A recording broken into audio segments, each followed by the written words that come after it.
Have you ever been walking around in Japan, seen one of those beautiful old forgotten buildings and just thought, wow, I could turn that into something amazing? You know, a cool cafe, a studio, maybe a one-of-a-kind guest house. But then reality hits with that one big question. How in the world do you pay for it?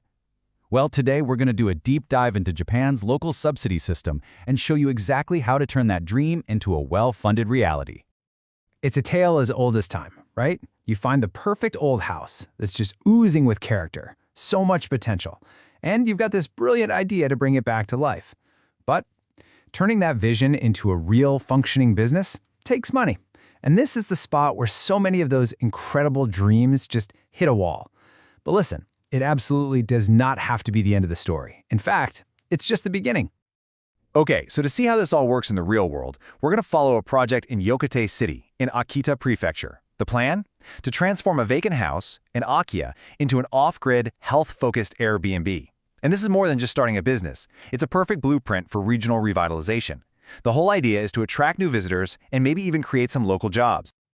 Now, let's be honest. Staring at a government website with all these different subsidy options, it can feel like you're trying to solve a giant puzzle without the picture on the box. It seems so complicated, but it's not as chaotic as it looks. The secret is to understand that these programs are actually designed to solve specific local problems. And once you know what they're looking for, the path forward becomes a whole lot clearer. So let's break it all down. In a place like Akita, for a project like our case study, the money generally falls into four main buckets. You've got entrepreneurship support, which is for the business side of things. Then you have vacant store or house utilization, that's for the renovation. And finally, tourism support, if your goal is to bring in visitors. The real trick is figuring out which of these fit your project and, more importantly, how they can all work together. First up, let's talk about the Akita Prefecture's Entrepreneurship Subsidy. This is a huge one for getting started. It offers up to 3 million yen, and it's designed to cover all those foundational costs that can stop a project before it even begins. You know, things like setting up an office, hiring your first people, and getting the word out with advertising. Think of it as the fuel you need to get your business engine running. Next, for the actual building, there's the Vacant Store Utilization Subsidy. In Yokote City, this gives you up to 1.5 million yen specifically for renovating an empty commercial building. This is a perfect example of how local governments are literally paying people to bring life, business, and foot traffic back to their town centers. And if your project has a tourism angle, like our Airbnb case study, well, the potential funding gets even bigger. The Tourism Business Support Subsidy can go up to a massive 10 million yen. Now, this is for larger-scale stuff, major facility upgrades, adding really unique features to attract international visitors. It really shows a serious commitment to growing the local tourism economy. All right, you've seen the kind of funding that's out there. Now for the million-dollar question. How do you actually get it? This right here is your playbook, a clear, step-by-step guide to navigating the whole application process from start to finish. When you get right down to it, it's a pretty simple three-step process. First, draft a really solid business plan. This is your project's North Star. Second, and this is so crucial, so please don't skip this, schedule a consultation with the local officials. They will give you absolutely invaluable feedback. And finally, get all your documents together and submit them during that official application window. Now here's a little secret, a key mindset shift that can make all the difference. Your project isn't just a business, it's a solution. Think about it. Does it solve the local vacant house problem? Does it create new jobs? Does it attract tourists? If you frame your application around how you are helping the community, you are going to stand out from the crowd. So what kind of paperwork are we talking about here? Well, here's a quick checklist. A detailed business plan with a 3-year financial projection, that's non-negotiable.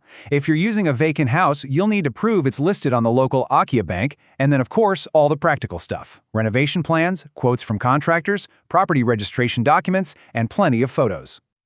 Knowing what to do is half the battle, for sure.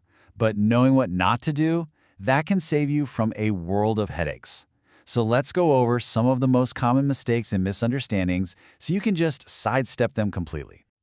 Okay, this is probably the single most important point. There's a huge difference between residency support and business support.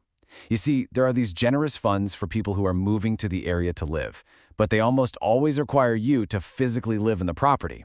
For a business like an Airbnb, where the owner doesn't live there, you have to apply for business support grants. Confusing these two is the #1 mistake that applicants make, hands down. And here are a few more golden rules to keep in mind. Be prepared for the funding to be retroactive. That means you often have to pay for things up front and then get reimbursed later. Also, you're making a commitment to keep the business running for several years, usually 3 to 5. You can't double dip, meaning you can't use 2 different subsidies for the exact same renovation cost. And finally, those application deadlines, they are set in stone. Miss them and you're waiting until next year. Okay, we have covered the what, the how, and definitely the what not to do. The only thing left now is to take that first concrete step. It's time to turn all this information into real action.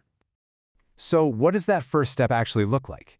It can be as simple as making a phone call. Let's make this super concrete. For our Akita case study, here are the exact 3 calls you would make.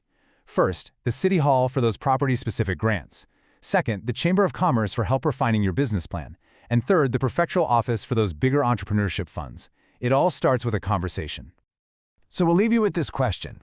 Now that you have this knowledge, what forgotten space could you reimagine? What local problem could your idea solve?